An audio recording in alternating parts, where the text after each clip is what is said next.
मी पत्रकार नाना खैराना आपले स्वागत करतो। श्रोते, आपणास माहिती आहे नाशिकच्या अनंत कान्हेरे मैदानावर येत्या 16 ऑक्टोबरपासून महाराष्ट्र विरुद्ध सौराष्ट्र हा सामना होणार आहे।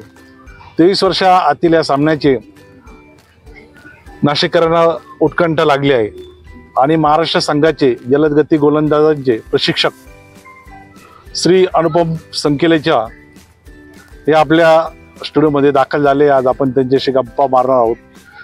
खरं तर अनुपम संकेलेच्या हे नाव महाराष्ट्रासाठी नव्हे तर संपूर्ण भारतासाठी प्रसिद्ध आहे आणि त्यांच्याशी वेगवेगळ्या विषयांवर आपण गप्पा मारणार आहोत। सर नमस्कार। नमस्कार सर, प्रथमतः मला सांगा की नाशिकमध्ये आपण आता आलात, नाशिकच्या क्रिकेट विषयी आपल्याला काय वाटतंय? ॲक्च्युली मी अहमदनगरचा मध्ये राहतो आणि तसं बघितलं गेलं तर नाशिक हा माझा सेकंड होम आहे, का की इथं माझे खूप नातेवाईक आहेत आणि जेव्हा मी क्रिकेट खेळताना बरेच वर्ष मी नाशिकमध्ये क्रिकेट खेळलोय आणि माझा इथं खूप चांगला परफॉर्म झाला आहे। तर मला असं वाटतंय की पुण्यापेक्षा नाशिक माझा हा सेकंड होम आहे। बरोबर सर, आपण नाशिकमध्ये रणजी सामने खेळलात, एक प्लेयर म्हणून ज्यावेळेस पहिल्यांदा सुरुवातीला आले होते आणि नंतर आपण आता एक गोलंदाज प्रशिक्षक म्हणून फास्टर बॉलरचे प्रशिक्षक कोच आहे, याबद्दल काय वाटतं? दोन भूमिकांमध्ये आपण काय हो? जेव्हा पण मी नाशिकला यायचो ना तर सगळ्यात पहिली गोष्ट नाशिकमध्ये ग्राउंड्स म्हणा, प्रॅक्टिसची फॅसिलिटी म्हणा, ही अगदी प्रत्येक वेळेस मला उत्तम भेटलेली आहे आणि गेल्या 3 वर्षात माझी इथं चक्कर झाली नाही। पण जेव्हा मी आता आलो तर स्पेशली गोल्फ ग्राउंड, क्रीडकचं हे ग्राउंड असं डेव्हलप झालेलं आहे ना की जे यंगस्टर्स आहेत इकडे जे प्रॅक्टिस करतात त्यांच्यासाठी ही सुपर फॅसिलिटी आहे। गोल्फ जे मैदान बघितलं त्याला जो सराउंडिंग त्यांनी केला आहे, जे समोर त्यांनी ड्रेसिंग रूम केला आहे तो मस्त छान लुक दिला आहे आणि जी फॅसिलिटी मुलांना पाहिजे ती अगदी उत्तम प्रमाणे त्यांनी उपलब्ध करून दिली आहे। तर खूप चांगला चेंज आहे हा फ्युचरच्या प्लेयर्ससाठी। आपण महाराष्ट्राच्या संघाचे आपण गोलंदाज कोच आहेत, तर महाराष्ट्राच्या संघाबद्दल काय बोलता येईल आपल्याला? काय सांगता येईल का हा संघ कसा आहे? 2 वर्ष अगोदर मी अंडर 19चा प्रशिक्षक होतो बॉलिंग साठी। या वर्षी मी अंडर 23 ला आहे। आपली टीम खूप चांगली बॅलन्स आहे, बॅटिंग बॉलिंग मध्ये सगळ्यांमध्ये आपले खूप चांगले प्लेयर्स आहेत आणि तसं बघितलं तर या टुर्नामेंटमध्ये आपण खूप चांगली टीम म्हणजे म्हणतोय ना घेऊन चाललोय आणि असं वाटतंय की आपण चांगले एकत्र सगळे खेळलो आणि जे आपले जे प्लेयर्स आहेत त्यांनी त्यांचा फक्त थोडा बेस्ट देऊन चांगला परफॉर्मन्स केला तर ही ट्रॉफी आपण 100% जिंकू। सौराष्ट्र विरुद्धच्या सामन्यासाठी आपण काय रणनीती आखली किंवा काय कशी तयारी आपली? आता आम्ही उद्यापासून गोल्फवर जाणार आहे। काल एक सेशन केला होता तिकडे। आता विकेट कशी भेटतोय त्या हिशोबाने आपल्याला रणनीती आखावी लागणार आहे। तर होपफुली आपलं जसे विकेट असेल तशा हिशोबाने इम्प्लिमेंट केलं तर आपण ह्या मॅचवर आपण वर्चस्व ठेवू आणि ही मॅच आरामात जिंकू असं वाटतंय। सर, आपण जर बघितलं तर नाशिकचे पण खेळाडू जे आहेत लोकल बॉय त्यांनी गोलंदाजी केली। व्यंकटेश बेहरे म्हणून एक बर्वे म्हणून असे काही गोलंदाज आहे, त्या गोलंदाजांविषयी काय सांगता येईल की ते नाशिकचं भविष्य ठरू शकता पुढे?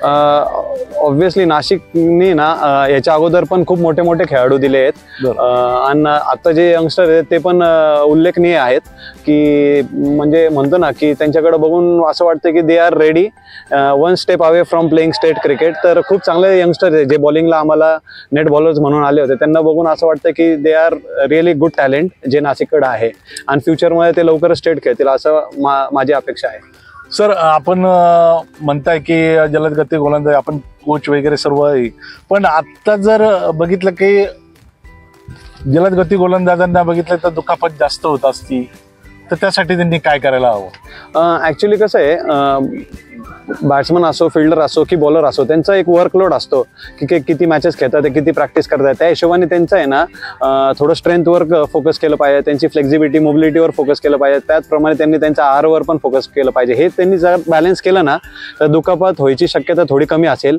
वर्कलोड मॅनेज करता यायला पाहिजे, त्यांना जमत नसेल तर त्यांच्या कोचकडून त्यांनी ते थोडंसं बनवून घ्यायला पाहिजे की वर्कलोड मॅनेजमेंट कसं असतं, त्यांनी त्यांचा टाइम टेबल कसं बनवायला पाहिजे, की कधी प्रॅक्टिस करायला पाहिजे, कधी फिटनेस करायला पाहिजे, किती रेस्ट घ्यायला पाहिजे, मॅचेस किती खेळले पाहिजे महिन्यात।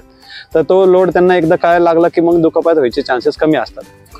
नाशिक किंवा महाराष्ट्र घ्या किंवा संपूर्ण देशात बघितलं तर जास्त करून फिरकीचा बोलबाला असतो आणि आपल्या काळात आपण एक जलदगती गोलंदाज म्हणून एक उत्तम गोलंदाज होते, याबद्दल काय सांगता येईल की फिरकीच्या माहेर घरात आपण उत्तम असे गोलंदाज होता. कसं असतं, मला असं वाटतं की एक कोणताही स्पोर्ट्स खेळताना आहे ना, त्या मुलाने का त्या प्लेअरनी ना तो गेम एन्जॉय करायला पाहिजे.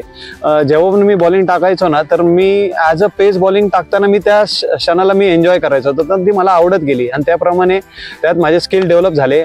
आणि जसं बघतो ना आपण, कपिल देव असो, जवाहरलाल श्रीनाथ असो, यांना बघून आम्ही मोठे झालोय. तर तेच इम्प्लिमेंट आम्ही आमच्या बॉलिंगमध्ये करायला बघितले. जे थोडेफार परफॉर्मन्स आमच्याकडून झाले, हेच आमचे आयडल आहेत की त्यांच्यामुळे आम्ही थोडंफार क्रिकेट चांगलं खेळू शकलो.